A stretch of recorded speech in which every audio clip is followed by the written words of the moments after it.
Hello friends, welcome to chemistry Learnopedia. आज से हम लोग स्टार्ट कर रहे हैं chemical kinetics. So chemical kinetics है क्या, इससे हम लोग कैसे पढ़ते हैं। जैसे हम लोग ऑर्गेनिक केमिस्ट्री में रिएक्शन मैकेनिज्म पढ़ते हैं, इन द सेम वे हम लोग फिज़िकल केमिस्ट्री में केमिकल काइनेटिक्स को इस तरीके से पढ़ते हैं कि what is the mechanism, how reactant gets converted into product, which path is followed by the reactant by which it is converted into product. So the mechanism of undergoing the reactant into the product is called the product formation, and the mechanism is considered in chemical kinetics. So the main concept of or the main meaning of kinetics is motion. If we talk about the meaning of kinetics, that is motion. So what is motion? So something is movable condition is called in motion. So if we talk about the rate, so the rate is something change with respect to time. Something change, either it can be velocity, either it can be position, either it can be distance, either it can be concentration. So in chemistry we study the change in concentration with respect to time is called rate, and is called rate. So in chemical kinetics, this is the change in the reaction, the change in the concentration of the reactant and undergo into the product is called and the rate of reaction in chemical kinetics. So what is the chemical kinetics we actually define? So the branch of physical chemistry which deals with the rate at which reaction occur. That means first one, the rate at which reaction occur. Second, the mechanism by which the chemical reaction take place, and the influence of various factors such as concentration, temperature, pressure, catalyst etc. on the reaction. मतलब ये हुआ कि हमारे पास अगर reaction है तो reaction पे कौन कौन सी ऐसी चीज़ें हैं जिनका इफेक्ट पड़ रहा है, तो उसको हम लोग केमिकल काइनेटिक्स में पढ़ते हैं. सो केमिकल काइनेटिक्स का मतलब हो गया मोशन. तो मोशन का मतलब है जैसे हम लोग को अपने घर से कहीं मार्केट तरफ जाना है तो हम लोग क्या अपना पोजीशन चेंज करते हैं. तो पोजीशन चेंज करते हैं किसके रिस्पेक्ट में, विद रिस्पेक्ट टू टाइम. तो ऐसे ही यहाँ पर केमिकल काइनेटिक्स में कंसंट्रेशन चेंज होता है with respect to time. So in this category on the basis of rate the reactions are broadly divided into three categories. Number one, instantaneous or fast reaction. Number one, on the basis of rate, reaction are categorized into three types: fast or instantaneous reaction. Number second, slow reaction. Number three, moderate reaction. Number three, moderate reaction. So if we talk about the fast or instantaneous reaction, so generally these reactions are so much fast that they take 10 raised to the power minus 14 to 10 to the power minus 16 second to change from reactant into to the product. So these type of reaction are very much fast. So we cannot measure the kinetics of this type of reaction. Such type of reactions are generally called ionic reactions. So ionic reactions are fast or instantaneous reaction. For example, AgCl plus AgNO3 plus NaCl. So AgCl plus NaNO3, this type of reaction is considered in fast or instantaneous reaction.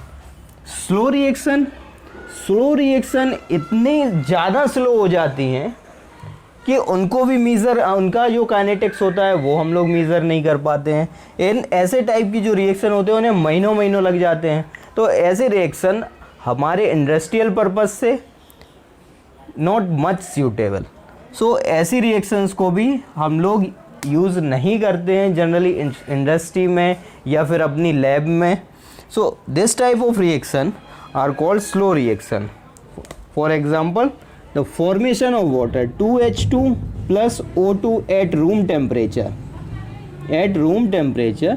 2H2O, this reaction is very slow। तो अब हम लोग जब देखते हैं कि अपने lab में या इंडस्ट्रियल पर्पस से जो रिएक्शन हम लोग कंसीडर करते हैं उनको, वो होती है हमारे पास मॉडरेट रिएक्शन। तो जनरली मॉडरेट रिएक्शन को ही हम लोग केमिकल काइनेटिक्स में पढ़ते हैं और इसी टाइप की रिएक्शन को हम लोग मेज़र कर पाते हैं।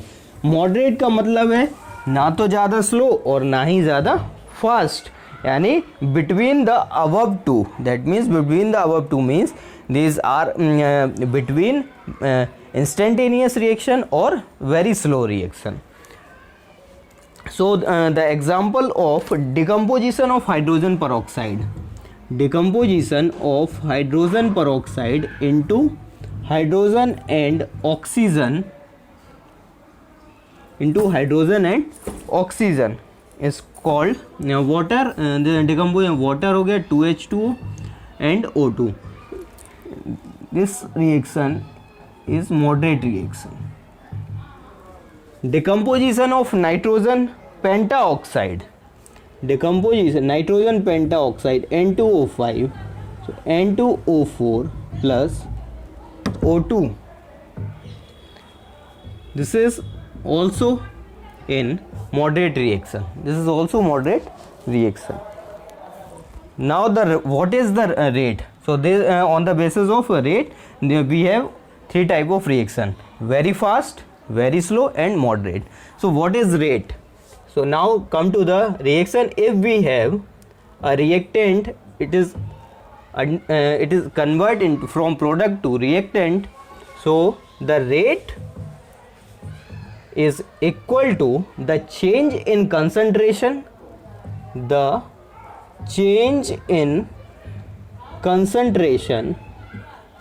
with respect to time। अब ये जो चेंज है ये रिएक्टेंट का भी हो सकता है और प्रोडक्ट का भी हो सकता है। तो या तो हम लोग रिएक्टेंट का लिखेंगे या फिर प्रोडक्ट का लिखें। तो जब हम लोग रिएक्टेंट का लिखेंगे तो रिएक्टेंट का concentration with respect to time क्या होगा, धीरे धीरे कम होता जाएगा, और प्रोडक्ट का कंसंट्रेशन टाइम के साथ बढ़ता जाएगा। तो हम लोग लिखेंगे the rate of disappearance of A is equal to the change in concentration with respect to time। This is average। If we consider instantaneous rate for, and here minus है, minus का मतलब है कि ये डिसअपियर हो रहा है। Instantaneous condition में क्या होगा, इंस्टेंटेनियस कंडीशन में t tends to 0, so the rate of disappearance of A can be converted dA by dt। Now the change in concentration with respect to time, so B, so rate क्या हो गया, rate is equal to dB upon dt, rate is equal to dB upon dt हो गया। अब यहाँ पे क्या हो गया, ये प्लस साइन आएगा। प्लस इसलिए आएगा, इसको हम लोग बोलते हैं rate of appearance in the concentration of B, rate of appearance of B, ऐसे भी कह सकते हैं rate of appearance of B। So these two are equal, that means in the rate law expression we can write minus d A by D t is equal to d B by D t plus sign, this is rate law expression, rate law expression, this is rate law expression. So rate of reaction आप लोगों को समझ में आ गया होगा. Rate of reaction का मतलब ही है हमारे पास केमिकल काइनेटिक्स है तो कंसंट्रेशन का चेंज टाइम के साथ जितना ज़्यादा होगा उसको हम लोग एवरेज में लेंगे. अगर हम लोग इनफाइनाइटेसिमल कंसीडर करेंगे तो वहाँ पे इंस्टेंटेनियस हम लोग अप्लाई करेंगे. सो ये एवरेज है हम लोगों का मतलब लॉन्ग टाइम पीरियड के लिए, और ये वेरी शॉर्ट टाइम पीरियड के लिए हम लोग इंस्टेंटेनियस विद डिफरेंशियल फॉर्म में इस तरीके से लिख देते हैं. सो ये हमारा rate law expression for this reaction. अब रेट लॉ एक्सप्रेशन अगर हम लोग लिखें किसी और रिएक्शन के लिए तो जैसे हम लोगों को ऐसे लिखना है. आइए हम लोग रेट लॉ एक्सप्रेशन पे चलते हैं. रेट लॉ एक्सप्रेशन, मान लीजिए हमारे पास कोई रिएक्शन है a प्लस 2b से ये c प्लस 2d या 2c प्लस 3d इस तरीके से ये कन्वर्ट हो रहा है. This is reactant and this is product. तो हम लोग क्या लिखेंगे, the rate of appearance, the rate of disappearance of A and rate of disappearance of B. So rate of disappearance of A minus instantaneous condition में लिखेंगे तो minus d A by D t. Rate of disappearance of B is equal to 1/2 minus हो गया d B by D t. ये हो गया. देखिए ये रिएक्टेंट तो क्या हो रहे हैं, ये डिसअपीयर हो रहे हैं, लेकिन हमारे पास जो प्रोडक्ट है वो क्या हो रहा है, अपीयर हो रहा है, वो फॉर्म हो रहा है. तो rate of appearance of C is equal to plus 1/2 D C by D T and rate of appearance of D plus 1/3 D D by D T. So हम लोग रेट लॉ एक्सप्रेशन लिख रहे हैं, rate law expression. पहले तो हम लोग इस तरीके से लिखेंगे जनरल, अगर हम लोग नए नए सीख रहे हैं और हम लोगों को नहीं आता है तो हम लोग इस तरीके से लिख लेंगे, या फिर जब हम लोग किसी एग्ज़ाम के लिए लिखते हैं, जो हम लोगों के यूनिवर्सिटी एग्ज़ाम या 12th लेवल के एग्ज़ाम होते हैं, ये बेसिक चल रहा है इसलिए 12th के लिए भी इम्पॉर्टेंट है. तो हम लोग इस तरीके से लिख लेते हैं और फिर जब रेट लॉ एक्सप्रेशन लिखते हैं तो इनको बराबर कर देते हैं. अब बात है कि यहाँ पे ये इस तरीके से हम लोग क्यों कर रहे हैं. तो आप लोग हमेशा याद रखिए कि हमारे पास जो भी स्टोइचियोमेट्रिक कोफिशिएंट होंगे किसी भी केमिकल रिएक्शन में, और हम लोगों को रेट लॉ एक्सप्रेशन अगर लिखना है तो जो मल्टीप्लाई में होगा उतना हम क्या कर देंगे, डिवाइड कर देंगे उतने से. तो यहाँ पे क्या 1 था तो 1 है, कोई इफेक्ट नहीं पड़ेगा. यहाँ पे देखिए b का स्टोइचियोमेट्रिक कोफिशिएंट कितना है, 2 है, तो मल्टीप्लाई में 2 है, तो जब हम लोग रेट लॉ एक्सप्रेशन लिखेंगे तो वहाँ पे हम लोग उतने से डिवाइड कर देंगे. यहाँ पे भी डिवाइड किया 1/2 हो गया, और यहाँ पे डिवाइड किया तो 1/3 हो गया. तो हम लोग जब रेट लॉ एक्सप्रेशन लिखेंगे तो क्या हो जाएगा, ये minus d A by D t is equal to minus 1/2 d B by D t is equal to plus 1/2 D C by D t is equal to plus 1/3 D D by D t. ये है rate law expression. तो हम लोग इस तरीके से rate law expression लिख सकते हैं. अब एक और क्वेश्चन हम लोग रेट लॉ एक्सप्रेशन का कर लेते हैं, इसके बाद आगे हम लोग चलते हैं अपने यूनिट पर कि यूनिट क्या होती है हमारे पास.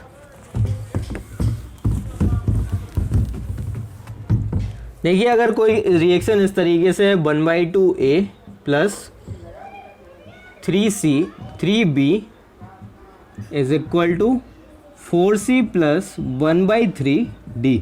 अगर इसके लिए हम लोगों को रेट लॉ एक्सप्रेशन लिखना है तो हम लोग डायरेक्ट लिखेंगे, इतना लैंग्वेज नहीं लिख रहे हैं। तो क्या होगा, माइनस साइन होगा रिएक्टेंट के लिए, माइनस का हो जाएगा dA/dt। अब यहाँ पे हम लोगों ने जब बोला था कि मल्टीप्लाई में होगा तो डिवाइड में चला जाएगा, यहाँ पे डिवीज़न में है तो ऊपर मल्टीप्लाई में आ गया, इक्वल टू ये माइनस dB/dt, और ये मल्टीप्लाई में है तो किस में आएगा, डिवाइड में आएगा, इज इक्वल टू यहाँ पे प्लस हो जाएगा क्योंकि ये हमारे पास प्रोडक्ट है, कंसंट्रेशन इसका इंक्रीज करता है।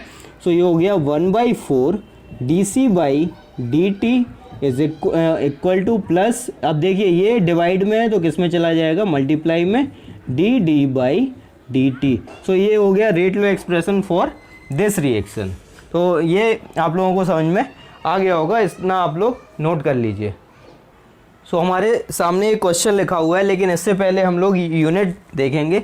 रेट का यूनिट क्या होता है, unit of rate. So rate को जनरली हम लोग क्या लिखते हैं, change in concentration, change in concentration upon time, या चेंज इन टाइम।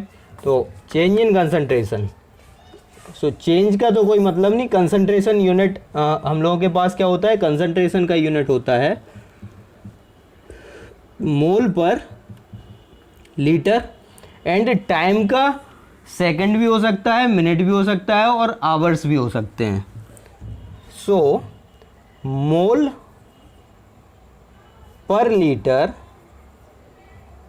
अपॉन में टाइम ही लेकर चल रहे हैं हम लोग। सो यूनिट क्या हो गई है, unit of rate mole per litre पर टाइम हो गया, एंड टाइम के अकॉर्डिंग अगर हम लोग लिखें तो ये मोल पर लीटर पर सेकंड हो सकती है यूनिट, मोल पर लीटर पर मिनट हो सकती है, मोल पर लीटर पर आवर भी हो सकती है। सो ये तो यूनिट हो गया, तो ये समझ में आ गया होगा आप लोगों को यूनिट। हम लोग अब इस न्यूमेरिकल को करते हैं। ये जो न्यूमेरिकल होते हैं, ये जो हम लोगों के जब ग्रेजुएशन के लिए 12th पास करके हम लोग एंट्रेंस एग्ज़ाम देते हैं, जैसे हम लोग AIEEE होता था पहले मेरे टाइम पे, और जैसे BHU एंट्रेंस भी होता है, तो उनमें इस तरीके के क्वेश्चन आ जाते हैं। तो इस क्वेश्चन को हम लोग देख रहे हैं क्योंकि हम लोग रेट लॉ एक्सप्रेशन सीख चुके हैं। तो हमारे पास रिएक्शन क्या है, अब उन्होंने देखिए रिएक्शन दे दी है कि डिकम्पोजिशन ऑफ N2O5 है। तो डिकम्पोजिशन ऑफ N2O5 के लिए हम लोग रेट लॉ एक्सप्रेशन लिखेंगे, जो न्यूमेरिकल है वो अपने आप हो जाएगा। तो रेट लॉ एक्सप्रेशन लिख लेंगे पहले। रिएक्टेंट के लिए क्या होगा, कोई मल्टीप्लाई में नहीं है, तो माइनस का d N2O5 upon dt is equal to plus, यहाँ पे मल्टीप्लाई किससे, 2 से है, तो ये डिवाइड हो गया DNO2 upon dt is equal to, यहाँ पे O2 का मल्टीप्लिकेशन देखिए, मल्टीप्लिकेशन में है डिवीज़न में है, डिवीज़न में है तो ऊपर मल्टीप्लिकेशन में आ जाएगा, प्लस 2 DO2 अपॉन dt। ये हो गया हमारे पास रेट लॉ एक्सप्रेशन। बस अब हमारे पास जो वैल्यूज़ गिवन है उनको हम लोग पुट कर देंगे और आंसर आ जाएगा। तो during a certain time interval the rate of decomposition of N2O5 is 1.8 into 10⁻³ देखिए यूनिट से हम लोग समझ सकते हैं, अभी हम लोगों ने यूनिट पढ़ा मोल पर लीटर पर मिनट, मतलब ये हुआ कि हमारे पास जो टाइम है वो किस में गिवन है, मिनट में है। तो यहाँ पे देखिए हमारे पास जो डिकम्पोजिशन है, डिकम्पोजिशन का मतलब है विद साइन लेना है, N2O5 का रेट गिवन है, the rate of decomposition 1.8 into 10⁻³ and हम लोगों से पूछा जा रहा है the rate of formation of NO2 and O2। So the rate of formation of O2, this is rate of formation of O2 and this is rate of formation of NO2। ये क्या है, इससे मतलब नहीं है, इसको हम लोग एडजस्ट करेंगे अपने अकॉर्डिंग। हम लोगों को रेट ऑफ फॉर्मेशन चाहिए। तो कंसंट्रेशन फर्स्ट हम लोग आ रहे हैं, फर्स्ट सेकंड और थर्ड अगर इन लोगों को हम लोग टर्म कह दें तो फर्स्ट और सेकंड जब करेंगे तो हमें NO2 का फॉर्मेशन रेट पता चल जाएगा। सो इसका कंसंट्रेशन कितना है 1.8 into 10⁻³ mole per litre per minute is equal to 1/2 dNO2 upon dt. We have to calculate dNO2, that means the rate of formation of NO2. So dNO2 upon dt is equal to multiply 3.6 into 10⁻³ mole per litre per minute. With unit ही लिखना है, काफ़ी importance होता है physical chemistry में unit का। तो ये हो गया rate of formation of NO2। अब हम लोगों को rate of formation of O2 चाहिए है, तो क्या हो जाएगा फर्स्ट एंड थर्ड से आएंगे, फर्स्ट एंड थर्ड से आएंगे। फर्स्ट एंड थर्ड क्या कह रहा है माइनस का dN2O5 upon dt is equal to +2 dO2 upon dt। So dO2 upon dt is equal to -1/2। इसका कंसंट्रेशन हम लोगों को माइनस नहीं पूरा गिवन है 1.8 10⁻³ मोल पर लीटर पर मिनट। कितना हो गया 0.9 इंटू 10⁻³ मोल पर लीटर पर मिनट। तो ये आंसर हो गया। ये आप लोगों को समझ में आ गया होगा, आ गया। तो ये था हमारा रेट लॉ एक्सप्रेशन, किस तरीके से हम लोग लिखते हैं। तो अगर कंसंट्रेशन होगा तो हम लोग कंसंट्रेशन लिखेंगे, प्रेशर होगा तो प्रेशर लिखेंगे, और नंबर ऑफ मोल्स होंगे तो नंबर ऑफ मोल्स लिखेंगे। तो उसमें कोई इशू नहीं है। गैसियस कंडीशन में हम लोग जैसे अगर लिक्विड स्टेट में है तब हम लोग कंसंट्रेशन कहेंगे, लेकिन अगर लिक्विड स्टेट में है तो हम लोग dP/dt लिख सकते हैं, the change in pressure with respect to time. और अगर नंबर ऑफ मोल्स के टर्म में है तो हम लोग इस तरीके से लिख सकते हैं। अब बात आती है कि रिलेशन क्या होता है dP/dt और कंसंट्रेशन में, अगर हम लोगों को रिलेशन चाहिए। सो जनरली हम लोग क्या जानते हैं PV इज इक्वल टू क्या होता है nRT होता है कि नहीं होता है, PV is equal to nRT होता है। तो अगर हम लोगों को अगर रिलेशन चाहिए है तो क्या हो जाए PV is equal to nRT। So P is equal to N/V/RT, this is concentration CRT, P is equal to CRT। So divide कर देंगे दोनों तरफ तो कितना हो जाएगा ये dP/dt is equal to dC/dt और RT डिवाइड, और रिलेशन आ गया dC/dt is equal to 1/RT dP/dt। तो कंसंट्रेशन और प्रेशर, जैसे अगर हम लोगों के पास कंसंट्रेशन गिवन है और प्रेशर हम लोगों को कैलकुलेट करना है विद रिस्पेक्ट टू प्रेशर, तो हम लोग RT से मल्टीप्लाई कर देंगे, या फिर हमारे पास प्रेशर गिवन है तो हम लोग dC/dt कर देंगे। तो ये हो गया हमारा बेसिक कॉन्सेप्ट। जनरली अब हम लोग नेक्स्ट वीडियो में हम लोग पढ़ेंगे law of mass action, unit of K, order and molecularity, elementary reaction, ये हम लोग पढ़ेंगे अपने अगले वीडियो में। ऑर्डर एंड मॉलिक्यूलरिटी, ऑर्डर को समझेंगे और मॉलिक्यूलरिटी को समझेंगे, और फिर हम लोग इसी इक्वेशन में अगर वीडियो लंबी नहीं होती है तो ज़ीरो ऑर्डर रिएक्शन का डेरिवेशन भी करेंगे। ठीक, तो हम लोग ये नेक्स्ट वीडियो में पढ़ने वाले हैं।